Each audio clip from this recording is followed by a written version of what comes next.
This film is dedicated to Ferdinand Brodel, one of the most important historians of the late 20th century.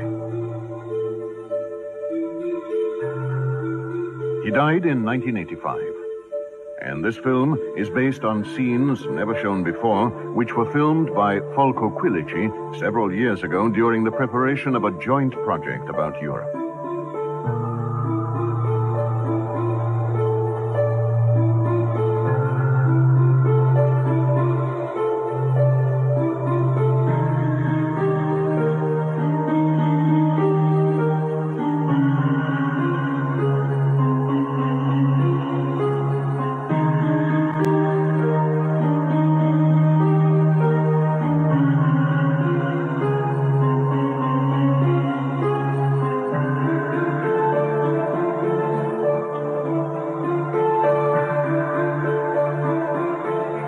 The geography, history, and population of Europe were already being reported in ancient times by the world's first chroniclers.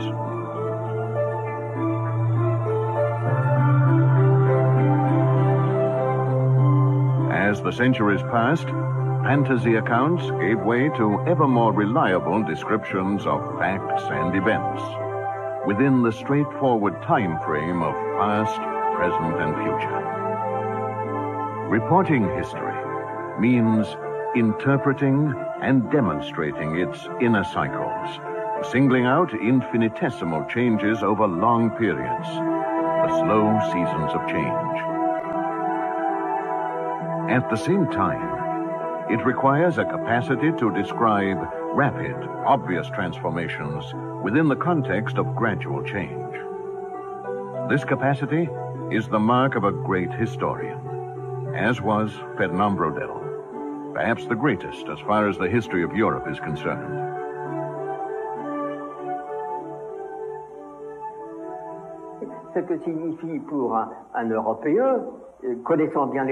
His love for Italy and his interest in its past brought him many times to this country. During one of these visits, Folko Kуиличи met with Ferdinand Brодel and asked for an opportunity to talk with him about his books and his vision of history. That meeting turned into a memorable film discussion in which Ferdinand Brodel answered Kуиличi's questions and in so doing revealed his Europe, enchanting those present with the history of the old continent. But after so many years of study and research, had Ferdinand Brodel discovered a key to understanding Europe? That was Kуиличi's first question. L'Europe, comme vous le savez, est une construction de l'histoire. C'est-à-dire qu'elle est As you know, Europe is an historical construction, or rather, an historical being. It is an historical animal. The biological aspect has had immense importance. The spirit cannot be independent of the body, and Europe is also a body. C'est un sujet difficile. A difficult subject, an historical being.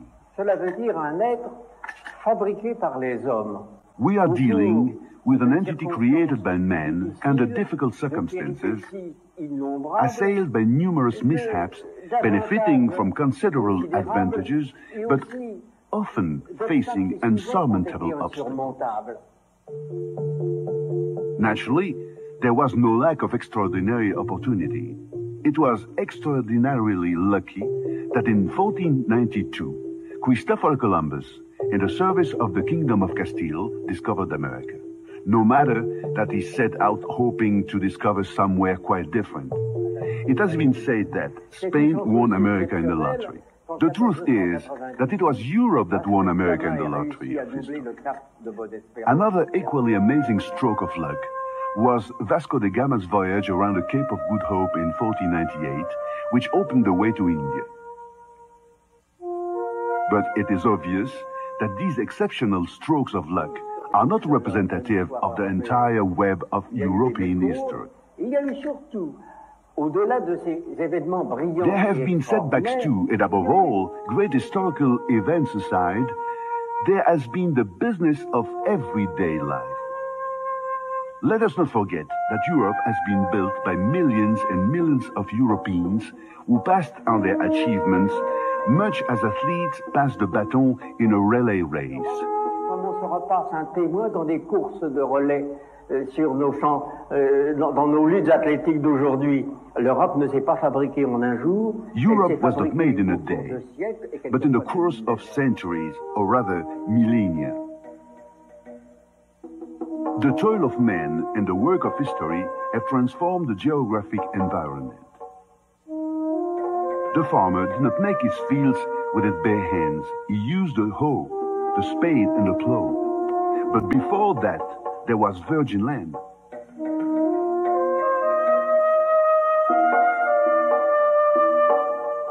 And so, it is natural to ask what man's role could have been in the formation of the environment that you wanted to exploit. Si jamais, en traversant soit l'Italie, soit la France, soit l'Espagne, you will have noticed that when traveling by car or train through France, Italy, or Spain, the landscape changes every 30 or 40 kilometers, or in some cases even faster. The landscape, or in other words, the transformation by man of the geographical environment today, one would probably say ecological environment. And yet, generally, when one talks about the geography of Europe, it is not man who comes to mind, but nature. The transformations, if they are actually transformations, seem to be quite independent of man's activities and intentions.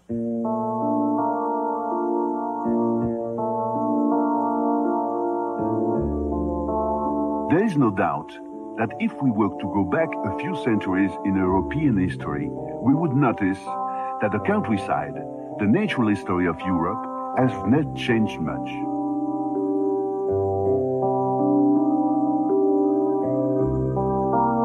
Let's suppose we go back through time to the period of ancient Rome, of Caesar and Trajan.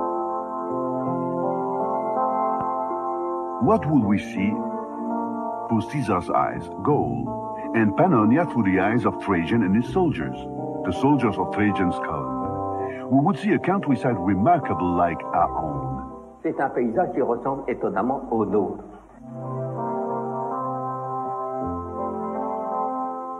The scenario changes if we add up the millennia and go back through the long night of prehistory. It was during the prehistory period that Europe took shape.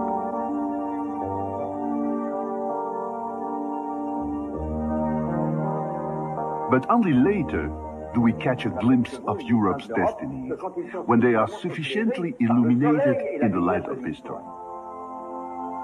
Things are not straightforward, because even nature changes. It certainly doesn't change from one year to the next, even if there are obvious differences.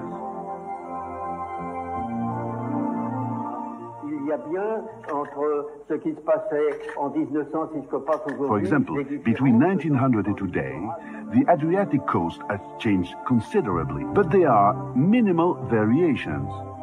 It had been said, although I'm not sure it's true, that the Alps are slipping southward at an incredible speed of 1 or 2 centimeters a year. Such a phenomenon does not mean much when compared with man's short lifespan. On the other hand, it assumes great significance if we count the millennia.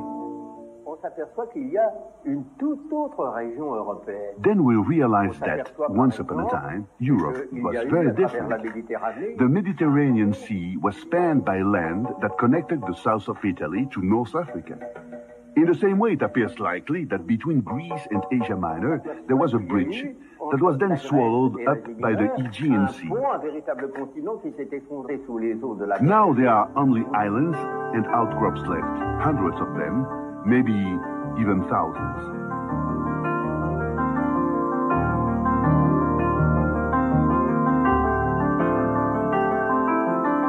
If we move on toward the north, the panorama becomes even more amazing. The North Sea, the English Channel, and the Baltic Sea were certainly not as we have seen them today, Huge inroads were made by glaciers from the north, especially during the prehistory period. A great part of Europe, almost all of England, the mountains of Scandinavia, and much of the European plains stretching into Germany. All this area was covered by ice as thick as the glaciers found in Greenland today. If you want an idea of how Europe must have looked during the ice ages, think of Greenland as it looks today, covered by a layer of ice 100 to 200 meters thick, in places even a kilometer. Sometimes it is actually possible to see 2,000 meters of tightly packed ice pushing forward with formidable power. Over millennia, glaciers like this have carved the face of the North. And so the land was transformed, but also the climate was changed, and the vegetation and the fauna have changed too.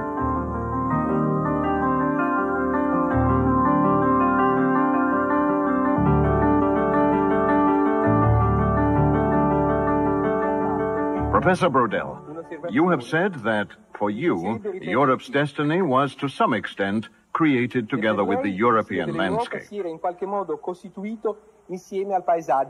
A destiny that is inherent in its geography. Coastlines, plains, natural barriers here, open doors there. Now, my question is, where would you say that Europe was born?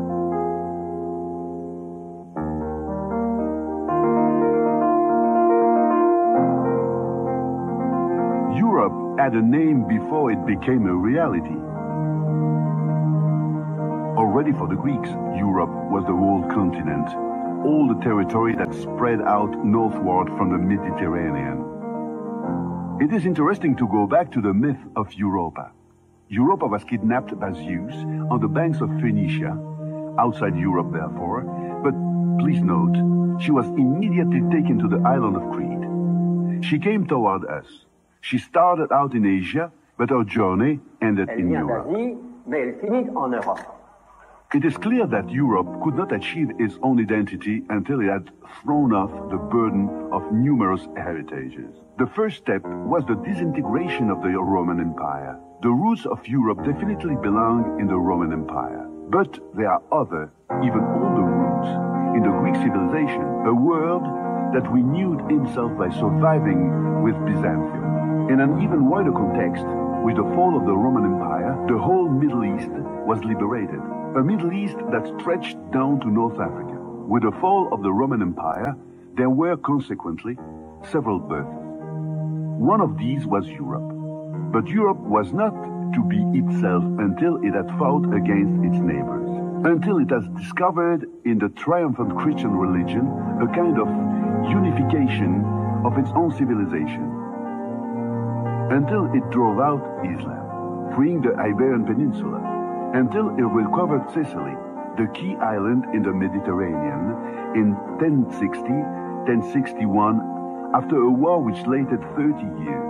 Finally, Europe was not to be itself until it once again had access to the Mediterranean, the home or reproducer of European life. And let us not forget the importance of the Crusaders. The Crusaders struggled to free the Mediterranean and so allow European civilization to challenge the rival civilization of Islam. For you, geography is more a means than an end. An instrument which helps to find the slower structural realities, that is what you wrote, which help to put history into perspective according to longer tangents. In this sense, which do you feel are the most important features, the most significant in the overall European picture? I can reply without hesitation. In the first place, Europe is an immense scenario, and secondly, it is an extremely varied land.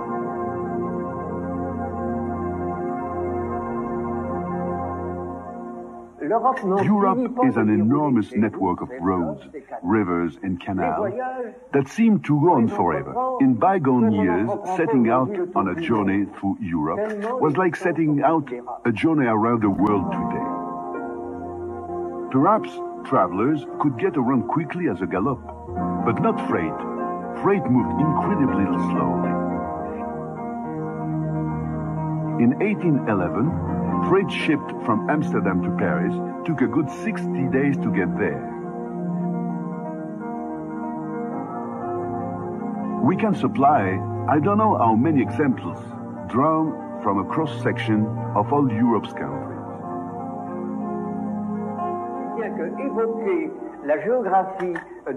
To understand the geography of Europe before 1900, it is necessary to understand its slowness. A slowness which explains why the various European regions were so remote from each other, cut off from the outside world. And so, the diversity of Europe seems to be directly linked to its immensity.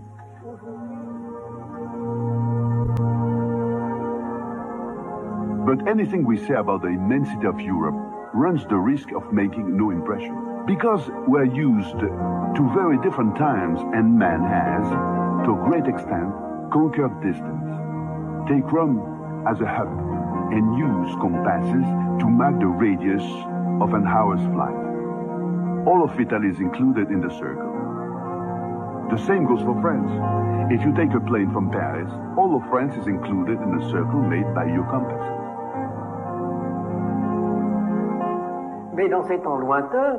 But let's look back through the centuries. Journeys, distances, and duration were essential factors. Those same essential factors which still retain all of their importance in the multiplicity of Europe. It would be true to say, in fact, that Europe is made up of 1, 2, or even 4 different worlds. The worlds of the north, the Mediterranean, the east, and the west of the Atlantic seaboard.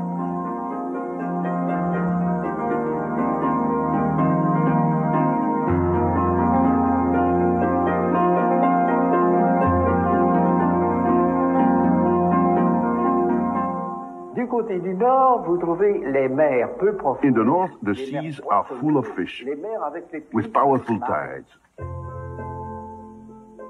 This is a scenario which in the Mediterranean exists only in certain areas, in Venice or between Jerba and the Tunisian mainland.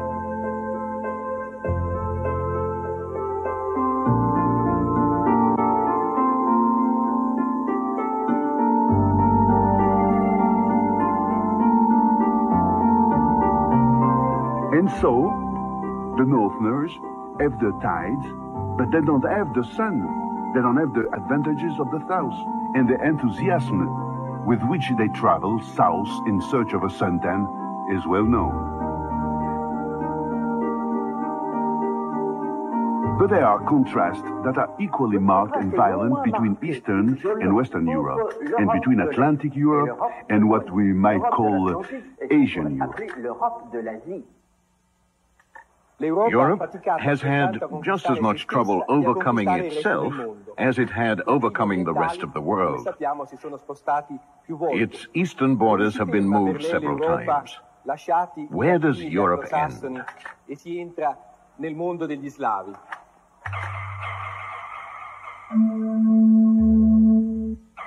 In the same way that Europe has spread out into the west, across the Atlantic and the Seven Seas, it has stretched eastward across the Euro-Asian continent.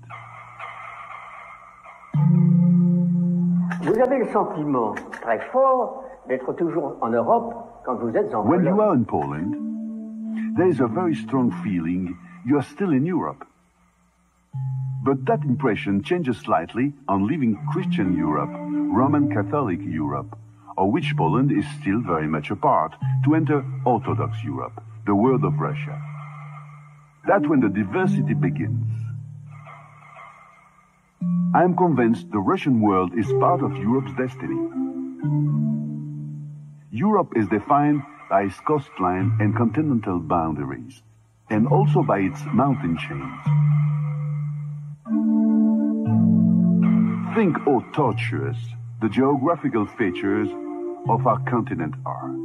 I'm certainly not about to list all Europe's mountains, but they are important.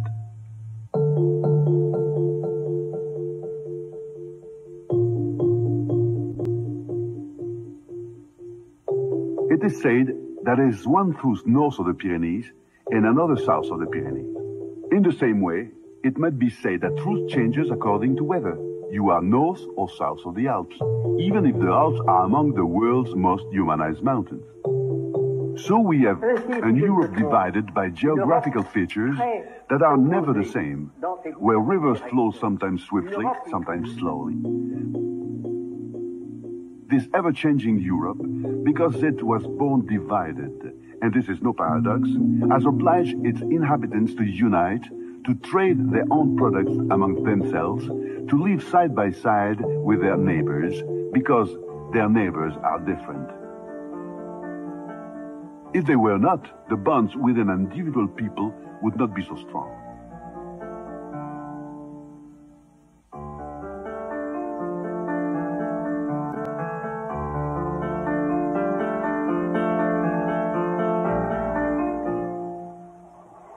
Il n'y a pas de civilisation qui soit extrêmement simple. Simple, homogeneous civilization do not exist.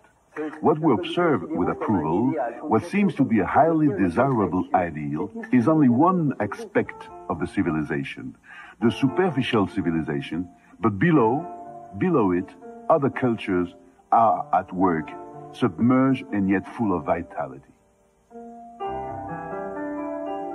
The orchestra has a conductor, but if we listen carefully, we can hear different sounds, a very particular kind of music. There is a kind of surface civilization that has thrived for centuries, in which, only today, it's beginning to disappear. Above all, there are in every civilization waves of revolution. The most developed civilization is never accepted by everyone.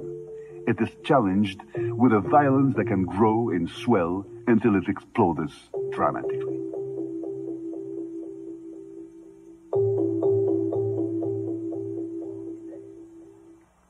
But this kind of dominant civilization that hides or suffocates dependent civilizations can be found, it seems to me, only in certain places at certain times in history.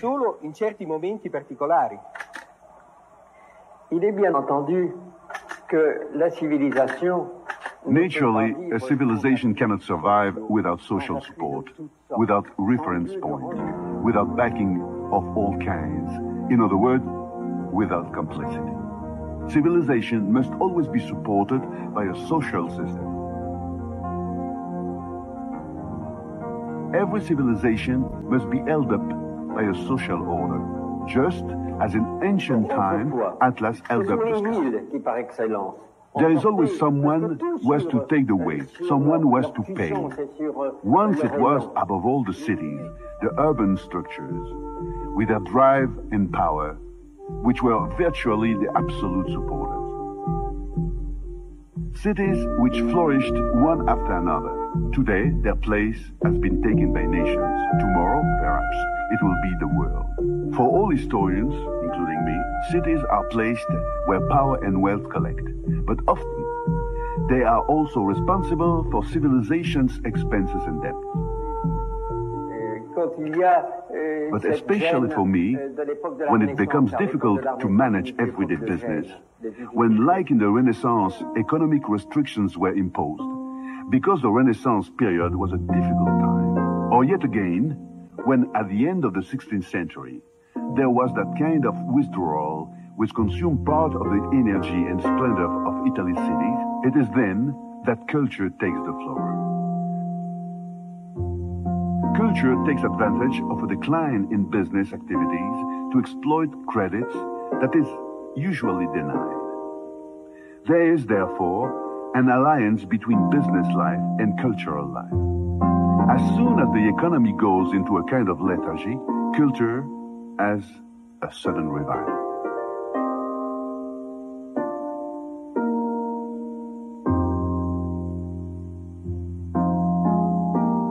In the different eras of history, there has always been in Europe a city that dominated all over. Venice in the 14th century, and perhaps even earlier, is an example.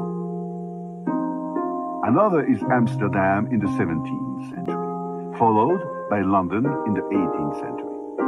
But now, if we look at the map of Europe, on which we marked the cities that in each era were at the center of business life, we notice immediately that every time it was not in the cities we have indicated for each era that culture grew and flourished. It is almost as if it is impossible for a city to be the wealthiest and the most culturally active at the same time.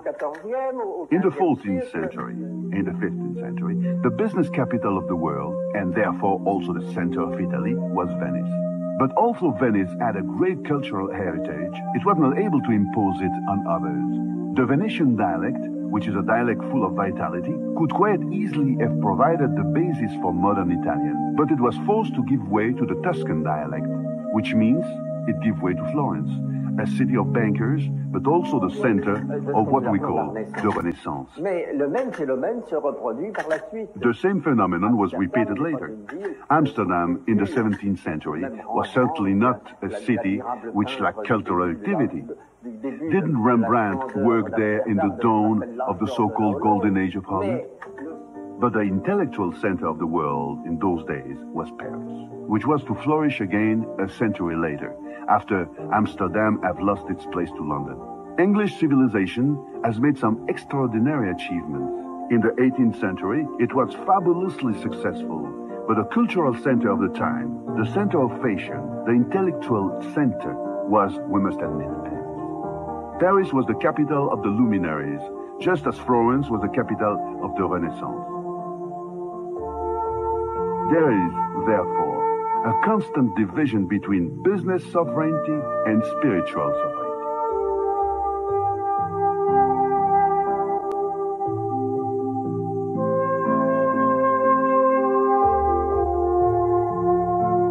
One of the many distinctions and contradictions typical of Europe, both past and present. We'll be hearing more about those differences through the questions put to Fernand Brodel in the second of these two programs.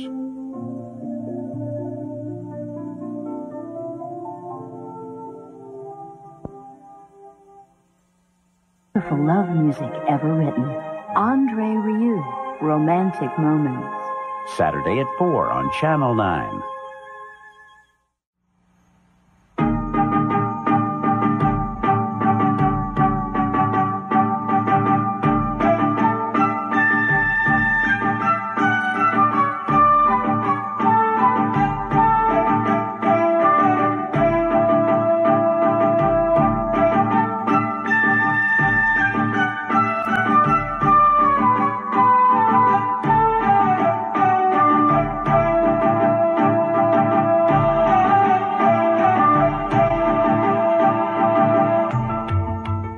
In the first of these two episodes about French historian Fernand Brodel's Europe, Folko Kуиличи discussed with him the geophysical characteristics and also the inherent aspects, the soul of the continent. Europe, according to Brodel, is an immense stage on which a host of wildly different people have played and continue to play.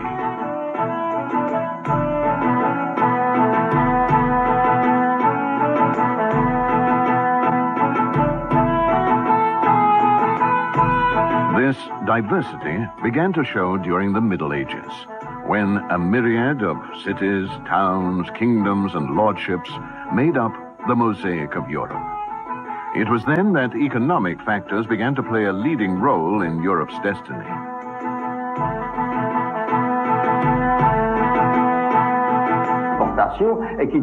Here we are again with Fernand Brodel to talk about this important, complex, and fascinating aspect of Europe, its supremacy over the other continents. Kуиличи's questions reflect one of the basic themes of Brodel's work as a historian. What happened in Europe when it began to expand beyond its own frontiers?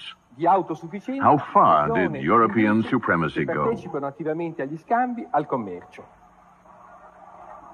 La suprématie de l'Europe s'est étendue au monde entier.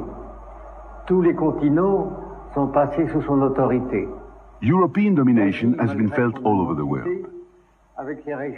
Europe subjected all the continents to its authority. Asia, where we find those magnificent population reservoirs called India and China. Oceania, punctuated by a myriad of islands and atolls. Australia, a huge continent by itself. All of Africa, and finally all of the Americas.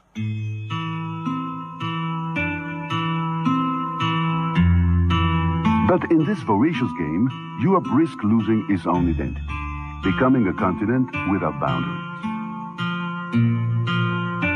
This is the price paid by conquerors. L'Europe aujourd'hui, revenant à ses anciennes limites, puisse être ce qu'elle a été jadis.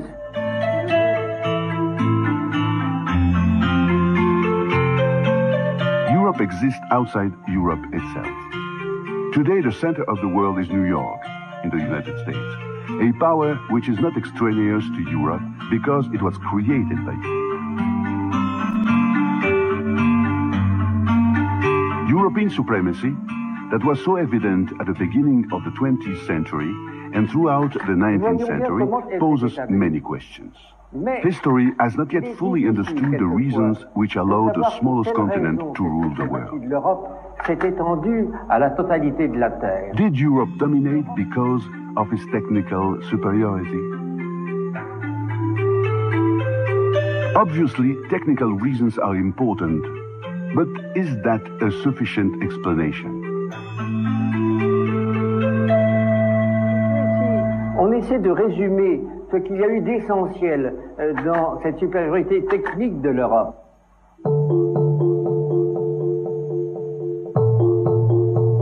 To my mind, the basic factors behind European expansion in the course of 500 years are very specific.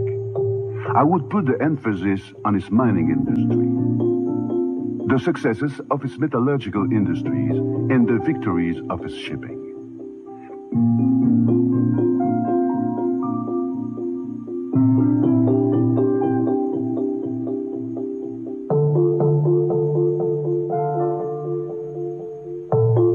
But is technology, or rather man's inclination to modify his natural environment, sufficient to create superiority? En effet, la Chine a possédé tout aussi bien que l'Europe une science minière. Il y a des mines à travers la Chine, il y a même au nord de China possessed all that Europe had, the science of mining, for instance. Coal has been mined north of Peking for many centuries. As far as metallurgy is concerned, Europe certainly took some giant steps forward. But China knew the secrets of extracting and working iron long before Europe did.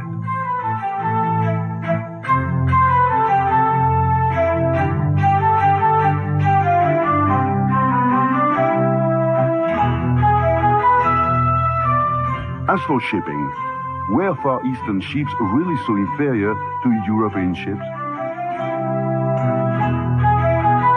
Chinese and Japanese junks hold a remarkable number of records.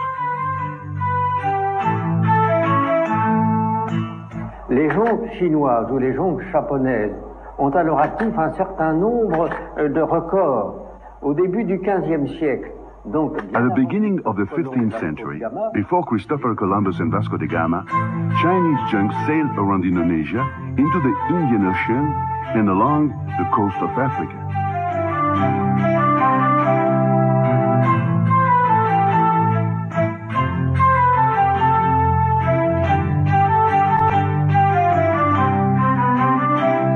All it would have taken was something unexpected, a lucky gust of wind, and the Chinese would have been the first to sail around the Cape of Good Hope from the Indian Ocean to the Atlantic. They would have sailed towards Europe, and that would have changed the course of world history.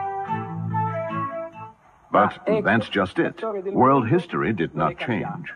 If I were the devil's advocate, I'd say that is perhaps the best proof that the Chinese voyage was a flash in the pan, a completely isolated achievement. Mais d'autres exploits peut-être plus significatifs encore. Parmi les réussites de l'Europe, Well, there are some others, perhaps even more significant examples. Among the successes of European shipping, one that was called the Manila Galleon has stood out since 1571. It was an enormous ship for its time, with a dead weight of 2,000 tons. It used to set sail every year from Acapulco in Mexico, and after 5 or 6 months at sea, it would reach Manila in the Philippines. There, it would trade its cargo, for the most part Mexican silver ingots, for silk and other oriental products. From there, it would set sail again for Acapulco. The return voyage required another 6 months, but this time, the course led past the dangerous shores of Japan. Nous savons que des jonques japonaises ont par 2 fois réussi. We know that twice Japanese junks managed to follow the same course, arriving in Acapulco in 1605 and 1630. But the Spanish authorities gave them the cold shoulder, determined to keep for themselves the rewards of this highly profitable trade route. In any case, those voyages were additional proof of Oriental seamanship. Then why did European shipping triumph when all others failed? Knowing the secrets of navigation was enough to guarantee success. Knowing, for instance, about the circular system of winds and currents that dominated the oceans. These were the elements that took you to your chosen destination and then took you back when you decided to return. In the case of the galleon from Manila, it was the crew's knowledge of the winds that made sailing the Pacific routes possible. And the same goes for the Japanese junks. Le courant marin qui vous porte. Il en est de même à travers l'océan Atlantique où il suffit d'arriver avec... The same applied to the Atlantic Ocean, where it was enough to follow the trade winds to reach the Antilles. When the season changed, the same winds would bring the ships home to Europe, to Seville or Cadiz. Of course, there is always an element of risk in transoceanic voyages, and that is why the exploits of mariners in the past continue to astonish us. Returning to our question about the reasons for European naval superiority, I would like to cite another example, something which happened in 1498 when European ships made a landfall in southern India. The small fleet commanded by Vasco da Gama was challenged by an Indian fleet. The large, powerful warships were no match for the Portuguese fleet armed with cannons which could fire in all directions from aperture in the bulwarks. This superiority also explains further victories by European navies and the subsequent control of the world's seas.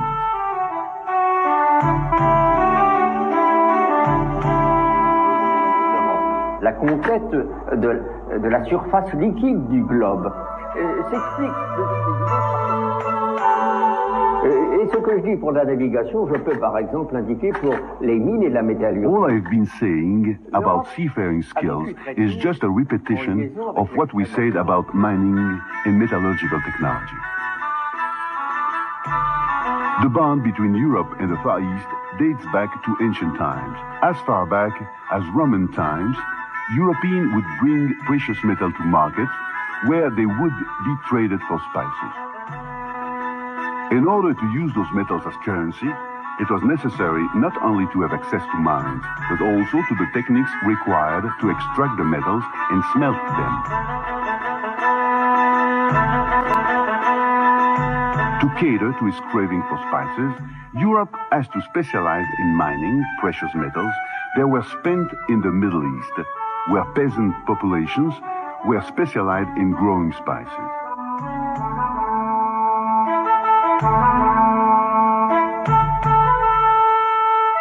Yes, there was a clear division of tasks, farming on one side, industrial development on the other.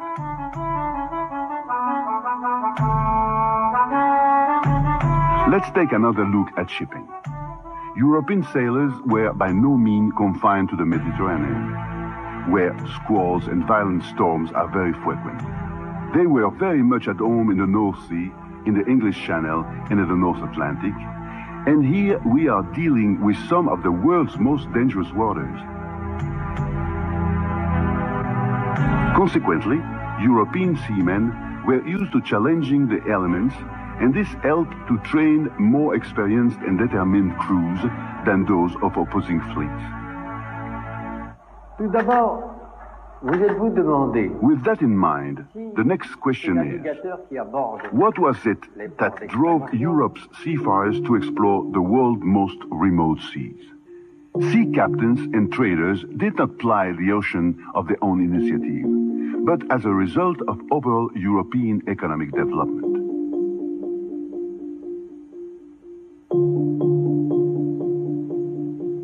Toute l'Europe en cause. Et la technique, si importante soit-elle, ce n'est pas pour l'Europe toute son histoire. And this, too, underlines the fact that knowledge of technology is not enough by itself to fuel expansionist ambitions. Technology, in this case, represents man's action to modify his outside environment. But it also expresses the actions man used on himself. In the measure in which he disciplines himself, in the measure in which he accepts a division of work, in the measure in which he takes his place in the game of trade, money in capitalism, man plays a role, and this role is fundamental. L'historien de la science et de la technique chinoise disait il y a longtemps, dans une conférence Joseph faite à la Needham, Sorbonne, the great authority on Chinese science and technology, explains that the Chinese, whose breakthroughs are well known, the compass, gunpowder, paper, and printing, did not lag behind Europe. What they lacked was an economic strength capable of functioning abroad, the strength, we might say, to assault others.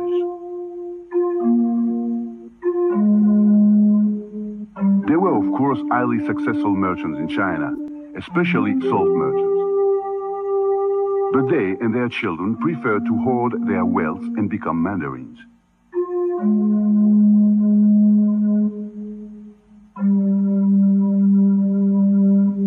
In India, too, there were wealthy merchants, and the Banyan and Saraf caste were their bankers. But they were never able to create anything that could be called capitalism. I'd venture to say, at this point, that Europe would not have conquered the world if it had not been able to exploit that aggressive economic system known as capitalism.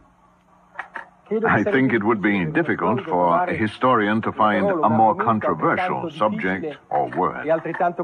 But what is capitalism, in your opinion? Qu'est-ce que le capitalisme? Il y a 10, 20 réponses. Ma réponse n'est pas meilleure que celle des autres, mais je crois qu'elle pose au moins le problème. What is capitalism? There are 10, 20 answers, and mine is probably no better than the others. But I think it throws light on the subject. Capitalism occurs when trade generates large amounts of money. When the capital produced from trade remains in the hand of certain groups, it becomes a weapon that is used to modify the market, to dominate it and transform it for personal gain. However, to understand capitalism, you have to take into account that there are other forms of production and other forms of power. But money is the most important element. Money, in only a few hands, creates effective power. This is when capitalism comes into play with its explosive mechanism. Je peux vous en donner une assez bonne démonstration. C'est que ces concentrations d'argent... The fact is that to begin with, such concentration of money, reserves capital and power only happened in certain privileged regions of Europe. Et ces régions privilégiées de l'Europe, nous pouvons les énumérer très rapidement. C'est d'abord in certain cities of Italy, and especially in Venice. Then there came the cities at the crossroads of international routes, such as Seville and Lisbon. But Seville and Lisbon were not ready to use the weapons of capitalism to dominate the world. And so, once America has been discovered, and once the direct route to India was known, the chance to dominate the world passed to other cities. First to Antwerp, and then a few decades later to Amsterdam. After Amsterdam, it was London. And since 1929, it's been New York. In these cities that by turn become centers of capitalism, there is a remarkable capacity for using money. There is the stock exchange, and there are the banks.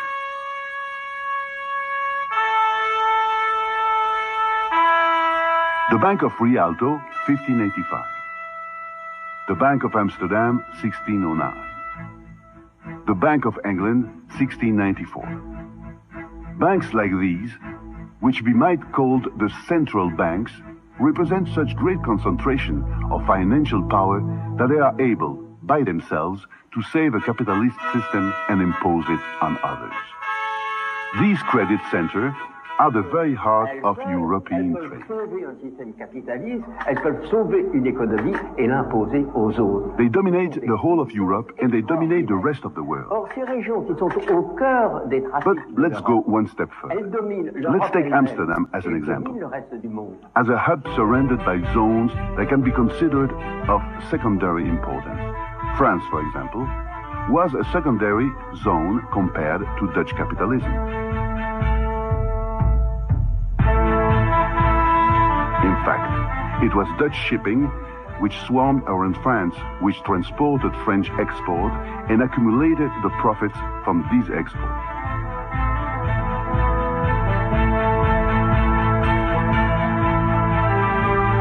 If we go even further afield, we can see what happens in zones in a peripheral position. Ces marges, c'est par exemple une certaine Amérique. For example, in parts of the America. Not the America colonized by the English, but Spanish America and Portuguese America, where the slave trade survived longer than elsewhere. This caused a false economy that made sugarcane plantations viable in Brazil, like the silver mines in Peru and Mexico. Enormous natural resources that were sucked out by the privileged structures of the European economy. You have held our attention once again with your interpretation of what might be called the mysteries of history, or at least of its key questions. But many historians maintain quite the opposite, that Europe's superiority was an intellectual superiority, a superiority of scientific thought, a capacity to create and invent. I repeat, if Europe hadn't been propelled by the explosive power of capitalism, Europe would never have exploited its weapons so efficiently. Europe's aggressive attitude was indispensable. Its ambition to dominate all others in every situation. Il a fallu le vouloir dans toutes les circonstances, et quelquefois dans des circonstances extrêmement difficiles, il a fallu désirer briser l'autre.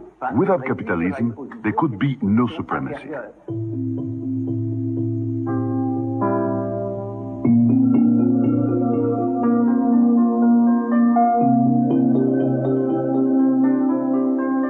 If you look at what happened in the countries outside Europe in the same period, 500 years ago, the contrast will help understand the victory of a small continent over others much larger.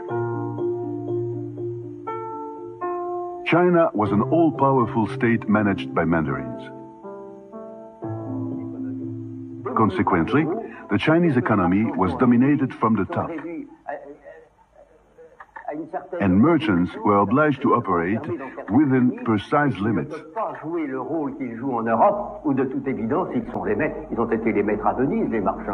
In contrast to Europe, where the merchants were the masters. Merchants were the masters of Venice, of Amsterdam, of London, and then of New York. In China and India, a capitalist superstructure was never installed. In India, there was an amazing number of markets that operated even in the smallest villages. There was even an efficient currency system. But in the end, all the wealth that was generated benefited only the lords of the Grand Mughal. Alongside the markets, there were no bankers, no banks, no stock exchange. It was as if in the East, capitalism was still at its outset when it was already firmly in place in Europe. I repeat, without capitalism, Europe could not have dominated the world. I libri di storia tradizionali, i nostri manuali. Traditional history books were designed to teach us dates, official statistics, with the accent on great events, on great personages and famous artists, as if these were the only representatives of our civilization. Tutta la nostra cultura.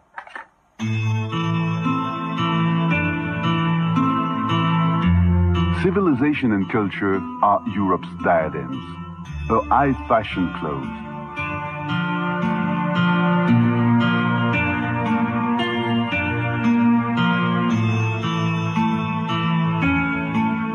While we constantly criticize European violence at home and abroad, we show equal admiration for European intellectuals, composers, singers, and writers.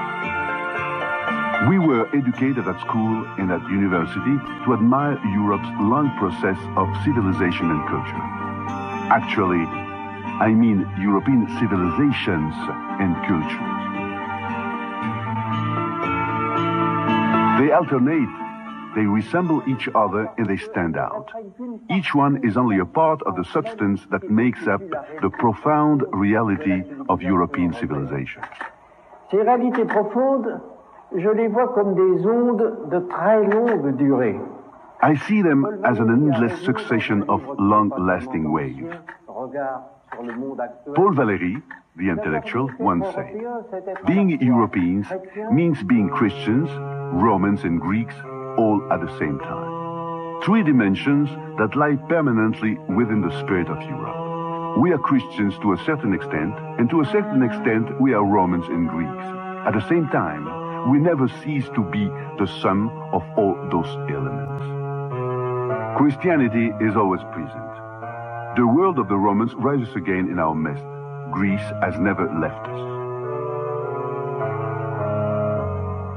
Ces ondes de longue durée, ce sont les réalités profondes de la civilisation européenne. Long-lasting waves are the profound reality of European civilization. But together with them, there are short-lived surface waves, unexpected waves in which European civilization appears momentarily effervescent. Des lueurs, des feux d'artifice extraordinaires. Brief explosions of light, extraordinary fireworks displays. Such a momentary reality was to be found, for example, at the height of the Renaissance. Seen in its natural span, how long did it last? 50 years? A century? Take Romanticism. It dominated Europe for 2 generations at the most.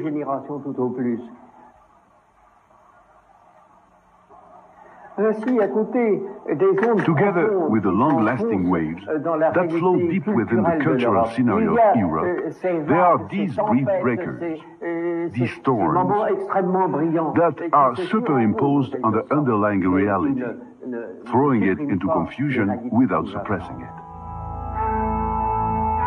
This is where our discussion with Fernand Brodel came to an end, with the long and short waves of human events. That double interpretation of history which guided Fernand Brodel's research. He looked not only for the smallest modifications in everyday life, but also delved into the centuries-long flow of culture and civilization. Long waves and short waves. Almost an inner law of the flow of history that finds sudden and unexpected justification in the recent radical changes in the European reality. Long waves with ancient, almost unchanged identities are re-emerging. Short waves are causing unexpected confusion.